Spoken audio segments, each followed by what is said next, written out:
Task force for interrogation sell, joint interrogation sell এবং আয়নাঘর সহ সমস্ত গুম সেল জাতির সামনে অবিলম্বে উন্মোচন করার দাবি জানিয়েছে voice of enforce disappeared persons.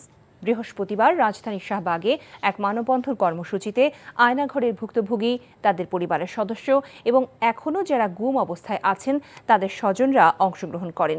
বছরের পর বছর গোপন স্থান খ্যাত আয়নাঘরে রেখে যারা মানুষকে নির্যাতন করেছে দ্রুত তাদের চিহ্নিত করে আইনের আওতায় আনার দাবি জানানো হয়। একই সঙ্গে আয়নাঘর উন্মুক্ত করার দাবি জানান ভুক্তভোগীরা।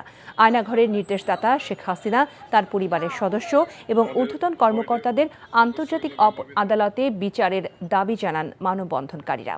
আয়নাঘরে বন্দী থাকার কারণে যে আর্থিক ও মানসিক এবং শারীরিক ক্ষতি হয়েছে তার যথাযথ ক্ষতিপূরণ দাবি করেন অংশগ্রহণকারীরা।